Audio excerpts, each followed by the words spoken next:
ఈ భూమిపై జరిగిన అతిపెద్ద మహాయుద్ధం మహాభారత యుద్ధం. ఈ యుద్ధం దాయాదులైన కౌరవులకు పాండవులకు మధ్య హస్తినాపుర సింహాసనం కోసం జరిగింది. ఆ యుద్ధం ఈనాటి భారతదేశంలోని హర్యానా రాష్ట్రంలో ఉన్న కురుక్షేత్రం అనే ప్రదేశంలో జరిగింది. కనుకనే దీనిని కురుక్షేత్ర యుద్ధమని కూడా అంటారు. ద్వాపర యుగంలో జరిగిన ఆ యుద్ధంలో మొత్తం 18 అక్షౌహిణీల సైన్యం పాల్గొన్నది. కౌరవుల తరపున 11 అక్షౌహిణీల సైన్యం పాల్గొనగా పాండవుల తరపున 7 అక్షౌహిణీల సైన్యం పాల్గొంది. అయితే 18 రోజుల పాటు జరిగిన ఆ మహాయుద్ధంలో మొత్తం 18 అక్షౌహిణీల సైన్యం సమూలంగా తుడిచిపెట్టుకుపోయింది. భరతఖండంలో ఉన్నటువంటి చక్రవర్తులు, మహారాజులు, యోధులు, వీరులు, వారి గుర్రాలు, ఏనుగులు, రథాలు ఇలా సమస్తం 18 రోజుల్లోనే సర్వనాశనమైపోయాయి. చరిత్రలో కనీవిని ఎరుగని విధంగా ప్రాణ నష్టం, ఆస్తి నష్టం సంభవించింది. గుట్టల కొద్దీ సైనికుల శవాలు, ఆనవాలు కూడా గుర్తుపట్టలేని ఆత్మీయుల కలేబరాలతో పెను విషాదంగా చరిత్ర పుటలకెక్కింది. ఆ యుద్ధం తర్వాత తిరిగి కోలుకోవడానికి భరతఖండానికి 4 తరాలు పట్టింది. చివరకు ఆ యుద్ధంలో మిగిలింది పాండవుల పక్షాన ధర్మరాజు, భీముడు, అర్జునుడు, నకుల, సహదేవుడు, శ్రీకృష్ణుడు, సాత్యకి. కౌరవుల పక్షాన అశ్వత్థామ, కృపాచార్యుడు, కృతవర్మ, యుయుత్సుడు మొత్తం 11 మంది మాత్రమే మిగిలారు. ఎప్పుడో 5000 సంవత్సరాలకు ముందు ద్వాపరయుగంలో జరిగిన ఈ యుద్ధంలో 59 లక్షల మంది చనిపోయారంటే అది సామాన్యమైన విషయం కాదు కదా. అంతటి ఘోరమైన యుద్ధంలో ఆటం బాంబు ప్రయోగించారని చరిత్రకారులు చెబుతున్నారు. అప్పుడు ప్రయోగించిన అస్త్రాలు ఇప్పుడు మిసైల్స్ ను పోలి ఉన్నాయి.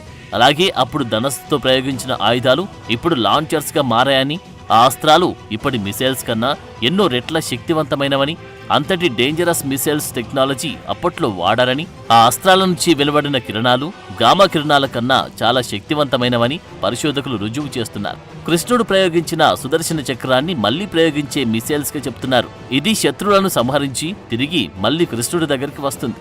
బ్రహ్మశిర, బ్రహ్మాస్త్ర, పాశుపతాస్త్ర, వైష్ణవాస్త్ర, నారాయణాస్త్ర, ఆగ్నేయాస్త్ర, వాయవ్యాస్త్ర, నాగాస్త్ర, వజ్రాస్త్ర, వరుణాస్త్ర వంటి అస్త్రాలు అత్యంత పవర్ఫుల్ మిసైల్స్ అని, ఇప్పుడున్న మిసైల్స్ కన్నా ఎన్నో రెట్లు వేగంగా పనిచేస్తాయని పరిశోధకులు చెప్తున్నారు. అప్పట్లోనే న్యూక్లియర్ వెపన్స్ ప్రయోగించారని, లేకుంటే కేవలం 18 రోజుల్లో 59 లక్షల మంది ఎలా చనిపోతారని సైంటిస్టులు వాదిస్తున్నారు. ఈనాడు ప్రపంచ ప్రసిద్ధి పొందిన చారిత్రాత్మక మహాసంగ్రామంలలో దేనిలో కూడా ఈ స్థాయిలో మానవ హననం జరిగిన దాఖలాలు లేవు. ఈ యుద్ధంలో పాల్గొన్న ఏ ఒక్క రాజు కూడా తిరిగి తన దేశాన్ని చేరలేదు. ఏ ఒక్క సైనికుడు కూడా మళ్లీ ఇంటికి వెళ్లలేదు. ఆ యుద్ధంలో అర్జునుడు వాడిన బ్రహ్మాస్త్రాన్ని 5వ జనరేషన్ మిసైల్ గా వర్ణిస్తున్నారు. ఆ మిసైల్ నుండి వెలువడిన కిరణాలు మొత్తం అక్కడి వాతావరణాన్ని వేడెక్కించాయి. ఆ వేడి దాటికి ఎంతో మంది సైనికులు మాడి మసైపోయారు. ఈ వేడి దాదాపు 10 నాటికల్ మైళ్ల వరకు పాకి అక్కడున్న పశుపక్ష్యాదులు సైతం మాడి బూడిదైపోయాయి. అసలు అప్పుడు ప్రయోగించిన అస్త్రాల పేర్లేమిటి, వాటిని ఎవరు ప్రయోగించారో ఇప్పుడు తెలుసుకుందాం. బ్రహ్మశీర్షాస్త్రం.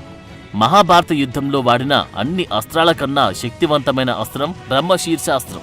అయితే దీనికన్నా శక్తివంతమైంది, అన్ని అస్త్రాల కన్నా మొదటి స్థానంలో ఉండేది బ్రహ్మాండాస్త్రం. ఈ అస్త్రం మొత్తం సౌర వ్యవస్థను, అంటే ఈ బ్రహ్మాండాన్ని నాశనం చేసేంత శక్తివంతమైనది. ఈ ఆయుధం కొనపై బ్రహ్మ యొక్క 5 తలలుంటాయి. ఇది బ్రహ్మశీర్షాస్త్రం, బ్రహ్మాస్త్రం ఈ రెండింటి శక్తి కలిపి ఉంటుంది. ఒకసారి ఈ అస్త్రాన్ని విడిచిన తర్వాత దాన్ని ఆపడం ఎవరి తరము కాదు. అది ఎవరిపై ప్రయోగిస్తామో వారు రక్షించబడే అవకాశమే లేదు. ఈ ఆయుధం ద్రోణాచార్యుడి వద్ద ఉంది. కురుక్షేత్ర యుద్ధంలో పాండవులు ధర్మం కోసం పోరాడుతున్నందున వారిపై దీనిని ప్రయోగించవద్దని దేవతలు ద్రోణాచార్యుణ్ణి కోరడంతో ఆయన దాన్ని ప్రయోగించలేదు. అయితే మనం మహాభారత యుద్ధంలో వాడిన అస్త్రాల గురించి చెప్పుకుంటున్నాం కాబట్టి బ్రహ్మశీర్షాస్త్రం మాత్రమే మన మొదటి స్థానంలో ఉన్న శక్తివంతమైన అస్త్రం. ఇది బ్రహ్మశీర్షం నుంచి పుట్టిన అస్త్రం. ఈ అస్త్రాన్ని ప్రయోగించడం వల్ల ఈ భూమండలం మొత్తం నాశనమవుతుంది. దీనిని ప్రయోగించిన ప్రాంతం మొత్తం 12 సంవత్సరాల పాటు నిర్జీవంగా మారిపోతుంది. చిన్న గడ్డి మొక్క కూడా అక్కడ మొలకెత్తలేదు. బ్రహ్మ రూపొందించిన ఈ అస్త్రాన్ని పరశురాముడు ద్రోణాచార్యుడికి ప్రసాదించాడు. ఇంత శక్తివంతమైన బ్రహ్మ శీర్షాస్త్రాన్ని ద్రోణాచార్యుడు అర్జునుడికి, అలాగే తన పుత్రుడైన అశ్వత్థామకిచ్చాడు. శ్రీరాముడి దగ్గర కూడా ఈ అస్త్రం ఉన్నా దాని వలన సంభవించే వినాశనాన్ని ఆలోచించి రామ-రావణ యుద్ధంలో ఆయన దీన్ని ప్రయోగించలేదు. మహాభారత యుద్ధంలో చివరలో తన తండ్రి ద్రోణాచార్యుడిని చంపినందుకు ప్రతీకారంగా అశ్వత్థామ ఉపపాండవులను దృష్టద్యుమ్నుడిని చంపగా కోపంతో అర్జునుడు అశ్వత్థామను చంపడానికి వెంటపడతాడు. అప్పుడు అశ్వత్థామ అర్జునుడిపై ఈ అస్త్రాన్ని ప్రయోగిస్తాడు. అర్జునుడు కూడా ఇదే అస్త్రాన్ని ప్రయోగించగా ఈ రెండు అస్త్రాలు ఒకదానికొకటి ఢీకొంటే ఈ భూమండలం మొత్తం నాశనమవుతుందని వ్యాస భగవానుడి సూచనతో అర్జునుడు ఆవాహన చేసి ఈ అస్త్రాన్ని ఉపసంహరించుకుంటాడు. అయితే అశ్వత్థామకు ఉపసంహరణ తెలియక దానిని ఉత్తర గర్భంలోకి ప్రయోగిస్తాడు. భార్గవాస్త్రం బ్రహ్మశీర్షాస్త్రంతో సమానమైన అస్త్రం ఇది. ప్రపంచం మొత్తాన్ని నాశనం చేయగలిగిన శక్తి ఈ అస్త్రానికి ఉంది. ఒక్కసారి ఈ అస్త్రాన్ని ప్రయోగిస్తే బూడిద కూడా మిగలదు. తనను తాను రక్షించుకోవడం కోసం ఈ అస్త్రాన్ని వాడితే బ్రహ్మాస్త్రాన్ని బ్రహ్మశీర్షాస్త్రాన్ని కూడా నాశనం చేయగలిగిన శక్తి దీనికి ఉంటుంది. కురుక్షేత్ర యుద్ధంలో ద్రోణాచార్యుడు పాండవులపై ఈ అస్త్రాన్ని ప్రయోగించాడు. బ్రహ్మాస్త్రం బ్రహ్మదేవుడు సృష్టించిన భయంకర అస్త్రం బ్రహ్మాస్త్రం. ఇది బ్రహ్మశీర్షాస్త్రం కన్నా భార్గవాస్త్రం కన్నా కొంచెం తక్కువ శక్తిగల ఆయుధం. దీనిని కేవలం రోజులో ఒక్కసారి మాత్రమే ఉపయోగించాలి. రామాయణ కాలంలో విభీషణుడు లక్ష్మణుడు మాత్రమే దీనిని వాడారు. మహాభారత యుద్ధంలో ద్రోణాచార్యుడు, అశ్వత్థామ, శ్రీకృష్ణుడు, కువలాశ్యుడు, యుధిష్ఠుడు, కర్ణుడు, ప్రద్యుమ్నుడు, అర్జునుడు ఈ అస్త్రప్రయోగం తెలిసినవారు. కురుక్షేత్ర యుద్ధంలో కర్ణుడు బ్రహ్మాస్త్రాన్ని ప్రయోగించడానికి ప్రయత్నించాడు. అయితే కర్ణుడి గురువైన పరశురాముడి శాపం కారణంగా ఆఖరి క్షణంలో బ్రహ్మాస్త్రాన్ని ప్రయోగించే పద్ధతిని మర్చిపోయాడు. నారాయణాస్త్రం ఇది నారాయణుడికి చెందిన ప్రళయ భయంకరమైన అస్త్రం. కురుక్షేత్ర యుద్ధంలో ఈ అస్త్రాన్ని అశ్వత్థామ దుర్యోధనుడి ఆజ్ఞ మేరకు అభిమంత్రించి పాండవ సేనపై ప్రయోగిస్తాడు. ఆ మహాస్త్ర శక్తితో ప్రకృతి అంతా అల్లకల్లోలమైపోతుంది. ఆకాశంలోకి ప్రవేశించిన నారాయణాస్త్రం రకరకాల ఆయుధాల రూపంలో వేల కొలది మహాగ్ని జ్వాలలతో పాండవుల సైన్యంపై పడసాగింది. దాని కన్నెత్తి చూడలేని పాంచాల పాండవేయ సైన్యాలు ఘోర ఆర్తనాదాలతో పరుగులు తీశాయి. ఈ బీభత్సాన్ని కృష్ణార్జునులు చూస్తూ అచేతనులయ్యారు. ధర్మరాజు ఆందోళనకు అంతు లేకుండా పోయింది. అందర్నీ పారిపోమ్మంటూ గగ్గోలు పెట్టసాగాడు. అప్పుడు శ్రీకృష్ణుడు యోధులందర్నీ వాహనాల మీద నుంచి కిందికి దూకమని, ఆయుధాలు వదిలేసి తలంచుకొని నిలబడమని సూచించాడు. శ్రీకృష్ణ భగవానుడి ఆదేశానుసారం అందరూ నిరాయుధులై నారాయణాస్త్రాన్ని తప్పించుకున్నారు. వేల ఆయుధాల సమాహారమైన నారాయణాస్త్రాన్ని ఎదిరించడం ఎవరి తరము కాదు. దాని నుండి తప్పించుకునే మార్గం కేవలం దానికి లొంగిపోవడం మాత్రమే. పాశుపతాస్త్రం ఇది మహాశివుడికి చెందిన భయంకర అస్త్రం. ఈ అస్త్రం కలిగిన వారు ఇద్దరు మాత్రమే ఉన్నారు. ఒకరు రావణుడి పుత్రుడైన మేఘనాథుడు, ఇంకొకరు అర్జునుడు. ఈ పాశుపతాస్త్రం పొందడం కోసం అర్జునుడు కుడికాలి బొటనవేలుపై నుంచొని చాలా కాలం తపస్సు చేశాడు. అర్జునుడి తపస్సుకు మెచ్చిన మహాశివుడు ప్రత్యక్షమై పాశుపతాస్త్రాన్ని ఇస్తాడు. ఆ తర్వాత యుద్ధంలో పాశుపతాస్త్రాన్ని కర్ణుడిపై ప్రయోగిస్తాడు అర్జునుడు. వాసవి శక్తి ఇది వాసవి మాత అనగా పార్వతీదేవి శక్తి ఆయుధం. ఇది ఇంద్రుని ఆధీనంలో ఉన్న ఆయుధం. ఎటువంటి శత్రువులనైనా చంపగలదు. కర్ణుడి సహజ కవచ కుండలాలు దానంగా తీసుకున్న ఇంద్రుడు ప్రతిఫలంగా వాసవి శక్తిని కర్ణుడికిస్తాడు. ఈ ఆయుధంతో దేవతలు, రాక్షసులు, మానవులు, గంధర్వులు, యక్షులు, కిన్నెర, కింపురుషులలో ఎవరిని చంపాలనుకున్నా వారు ఖచ్చితంగా చంపబడతారు. అయితే దాన్ని ఒక్కసారి మాత్రమే ప్రయోగించగలరు. యుద్ధంలో అర్జునుడిపై వాసవి శక్తిని ప్రయోగించాలనుకున్నాడు కర్ణుడు. కానీ కొన్ని కారణాల వల్ల భీముని కుమారుడైన ఘటోత్కచుడిపై వాసవిని ప్రయోగిస్తాడు కర్ణుడు. దీని శక్తి వల్ల ఘటోత్కచుడు దారుణంగా మరణిస్తాడు. వైష్ణవాస్త్రం ఇది విష్ణుమూర్తికి చెందిన భయంకర అస్త్రం. దీనికి తిరుగులేదు. ఒక్కసారి ప్రయోగిస్తే శత్రువు ఎంతటి వాడినైనా సంహరిస్తుంది. ఈ అస్త్రాన్ని మొదట వరాహస్వామి భూదేవికి ప్రసాదించగా భూదేవి తన కుమారుడైన నరకాసురుడికి, నరకాసురుడు తన కుమారుడైన భగదత్తుడికి ఇస్తాడు. యుద్ధంలో ఒకసారి అర్జున్ని చంపడానికి భగదత్తుడు దీన్ని ప్రయోగించగా ఆ అస్త్రం శ్రీకృష్ణుడి వద్దకు వెళ్లి అతనిలో లీనమైపోతుంది. పశుపత ఆయుధం. పశుపతి అంటే శివుడు. ఇది శివుని ఆయుధమనే అర్థం. అయితే పాశుపతాస్త్రం, పశుపత ఆయుధం ఒక్కటి కాదు. ఇవి రెండు వేరువేరు. దీనికి తిరుగులేదు. ఒక్కసారి ప్రయోగిస్తే శత్రువు ఎంతటి వాడైనా సంహరిస్తుంది. అయితే ద్రోణుడు ఒకసారి దీనిని అర్జునుడిపై ప్రయోగించగా అర్జునుడు దీనిని శాంతింపజేస్తాడు. నాగాస్త్రం ఇది పాము రూపాన్ని పోలిన చాలా శక్తివంతమైన అస్త్రం. కురుక్షేత్ర యుద్ధంలో అర్జునుడి బాణాల పరంపర నుండి తప్పించుకుంటూ కర్ణుడు అత్యంత శక్తివంతమైన నాగాస్త్రాన్ని ప్రయోగిస్తాడు. అయితే దాన్ని అర్జునుడి ఛాతికి గురిపెట్టకుండా అర్జునుడి మెడకు గురిపెట్టాడు. ఆ సమయంలో అర్జునుడి రథసారథి అయిన శ్రీకృష్ణుడు తన కాలి బొటన వేలితో రథాన్ని భూమిలోకి 2 అడుగులు నెట్టగా అప్పుడు ఆ నాగాస్త్రం అర్జునుడి కిరీటానికి తగులుతుంది. నాగాస్త్రం తగిలిన వెంటనే ఆ కిరీటం 1000 ముక్కలుగా విరిగి నేల మీద పడిపోతుంది. అంతటి శక్తివంతమైన అస్త్రం ఈ నాగాస్త్రం. మరలా ఇంకోసారి ప్రయోగించమని నాగాస్త్రం తన వద్దకు వచ్చిన కర్ణుడు రెండోసారి ప్రయోగించడు. ఆగ్నేయాస్త్రం ఇది అగ్నిదేవునికి చెందిన అస్త్రం. దీన్ని ప్రయోగిస్తే భయంకరమైన దావాగ్నిని వెదజల్లి శత్రువులను నిలువునా కాల్చేస్తుంది. అర్జునుడు కర్ణుడిపై, అశ్వత్థామ అర్జునుడిపై, అలాగే కర్ణుడు అర్జునుడిపై కూడా దీన్ని ప్రయోగించారు. ద్రోణుడు కూడా దీన్ని పాండవ సైన్యంపై ప్రయోగించాడు. దీనివల్ల ఎంతో మంది సైన్యం, గుర్రాలు, ఏనుగులు కాలి బూడిదైపోయాయి. వరుణాస్త్రం. ఇది వరుణదేవునికి చెందిన అస్త్రం. దీన్ని ప్రయోగిస్తే దారుణమైన వర్షం కురిసి శత్రువులు మరణిస్తారు. దీన్ని ఎక్కువగా ఆగ్నేయాస్త్రానికి విరుగుడుగా ప్రయోగిస్తారు. ఆగ్నేయాస్త్రం అగ్నిని వెదజల్లితే వరుణాస్త్రం వర్షాన్ని కురిపించి దాన్ని చల్లారుస్తుంది. అయితే ఇది ఏ ఇతర ఆయుధ రూపాన్నైనా తీసుకోగలదు.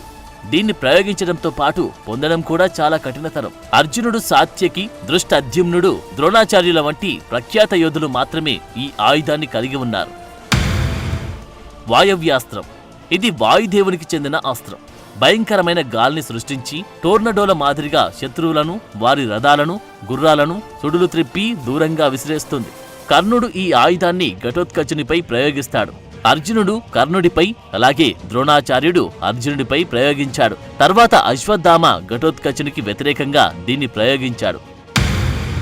రుద్రాస్త్రం. ఇది కూడా రుద్రుడి అస్త్రం. రుద్రుడు అంటే శివుడని అర్థం. అశ్వత్థామ పాంచాల సైనికులపై దీన్ని ప్రయోగించాడు. అలాగే కర్ణుడిని చంపడానికి అర్జునుడు దీన్ని ప్రార్థించాడు. కాని కర్ణుడి రథం భూమిలో ఇరుక్కుపోతుంది. అప్పుడు అర్జునుడు ఈ అస్త్రాన్ని ఉపసంహరించుకుంటాడు. ఐంద్రాస్త్రం. ఇది చాలా భయంకరమైన, శక్తివంతమైన అస్త్రం.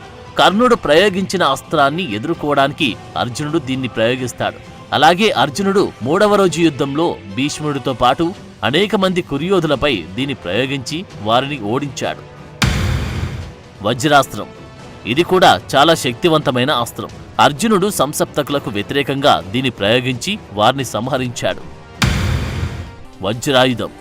ఇది ఇంద్రుని యొక్క శక్తివంతమైన ఆయుధం. దదీచి ఋషి వెన్నెముక నుండి తయారు చేయబడింది. తర్వాత వృత్త అనే రాక్షసుని చంపడానికి ఉపయోగించారు. ఇది ఇంద్రుడి యొక్క వజ్రం. దీన్ని యుద్ధంలో ఎక్కడా వాడలేదు. ఇంద్రుడిలాగానే చాలా మంది దేవతల దగ్గర వజ్రాయుధాలున్నాయి. శివుని వజ్రం, విష్ణువు వజ్రం, ఇలా చాలా వజ్రాయుధాలున్నాయి. శివుడి వజ్రాయుధాన్ని ఘటోత్కచుడు, అశ్వత్థామ కర్ణుడిలపై ప్రయోగిస్తాడు. అప్పుడు అశ్వత్థామ కూడా విష్ణువు వజ్రాన్ని ఉపయోగించి శివుని వజ్రాన్ని శాంతింపజేస్తాడు. అంజలికాస్త్రం. ఇది చాలా శక్తివంతమైన అస్త్రం. ఒకసారి కర్ణుడిపై ఘటోత్కచుడు ప్రయోగిస్తే కర్ణుడు వేరే అస్త్రంతో దాన్ని త్రిప్పి కొడతాడు. చివరిగా కర్ణుడిని చంపడానికి అర్జునుడు దీన్నే ప్రయోగిస్తాడు. అయితే అప్పుడు కర్ణుడి రథం భూమిలో కూరికిపోయి నిరాయుధుడిగా ఉంటాడు. కాబట్టి దీన్ని ఎదుర్కోలేక అంజలికాస్త్రం తన ఛాతిలో దిగబడి కర్ణుడు మరణిస్తాడు. గంధర్వాస్త్రం. పద్మవ్యూహంలో అభిమన్యుడు ఈ అస్త్రాన్ని ప్రయోగించి అనేక మంది కౌరవ సైనికులను సంహరిస్తాడు.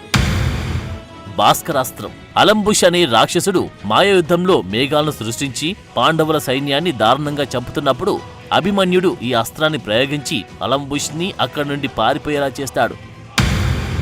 గరుడాస్త్రం. ఇది గరుత్మంతుని అస్త్రం.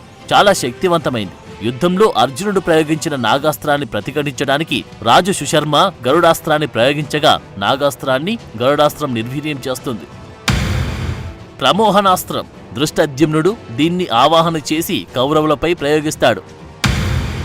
ప్రజ్ఞాస్త్రం. దృష్టద్యుమ్నుడు ప్రయోగించిన ప్రమోహనాస్త్రాన్ని నిర్వీర్యం చేయడానికి అశ్వత్థామ ప్రజ్ఞాస్త్రాన్ని ప్రయోగిస్తాడు. ప్రజ్ఞాస్త్రం ప్రమోహనాస్త్రాన్ని నిర్వీర్యం చేస్తుంది. పర్జన్యాస్త్రం. అంపశయ్యపై ఉన్న భీష్ముడికి దాహం వేస్తే అర్జునుడు పర్జన్యాస్త్రం ప్రయోగించి భూమి నుండి గంగను బయటకు తెప్పించి భీష్ముడి దాహం తీరుస్తాడు. జ్యోతిక్షాస్త్రం. శకుని భ్రమకు వ్యతిరేకంగా అర్జునుడు దీన్ని ప్రయోగిస్తాడు. ఆదిత్యాస్త్రం. అర్జునుడు వరుణాస్త్రం వల్ల వచ్చిన నీటిని ఆవిరి చేసి యుద్ధరంగం నుండి పంపడానికి దీనిని ప్రయోగించాడు. సో ఇన్ని రకాల శక్తివంతమైన, భయంకరమైన ఆయుధాలను మహాభారత యుద్ధంలో కౌరవులు, పాండవులు ఒకరిపై ఒకరు ప్రయోగించుకొని చివరకు అందరూ సమూలంగా నాశనమయ్యారు. అయితే అన్ని అస్త్రాల్లోకెల్లా అత్యంత బలమైన ఆయుధం, ఎంతటి శక్తి కలిగిన ఆయుధాన్నైనా మట్టి కర్పించగల ఆయుధం సుదర్శన చక్రం. శ్రీకృష్ణుడు యుద్ధంలో పాల్గొనలేదు కాబట్టి ఆయన దాన్ని కురుక్షేత్రంలో ఉపయోగించలేదు. అయితే శ్రీకృష్ణుడు శిశుపాలుని చంపడానికి సుదర్శన చక్రాన్ని ఉపయోగించాడు. త్రిశూలం మహాదేవుని కుండలిని శక్తి అయినట్లే సుదర్శన చక్రం శ్రీహరి యొక్క కుండలిని శక్తి. కృష్ణావతారానికి పూర్వమే సుదర్శనం విష్ణువు దగ్గర ఉంది. విష్ణువు దుష్ట సంహరణార్థం సుదర్శనాన్ని కృష్ణావతారానికి ముందు కూడా ప్రయోగించినట్లు పురాణ గాథల ద్వారా తెలుస్తోంది. సుదర్శన శక్తి అద్భుతమైనది. ఇది శత్రువులను అగ్నివలి దహించి వేస్తుంది. శత్రు సంహారం కోసం విష్ణువు ఎప్పుడైతే సుదర్శనాన్ని ప్రయోగిస్తాడో అప్పుడది సూర్య తేజో విరాజితమవుతుంది. శత్రు సంహారం చేసి తిరిగి భగవాన్ని చెంతకు చేరుకుంటుంది. మహాభారత యుద్ధంలో పాల్గొన్న యోధులందరూ చాలా జాగ్రత్తలు తీసుకొని ఈ ఆయుధాలను ఉపయోగించారని మనం గమనించాలి.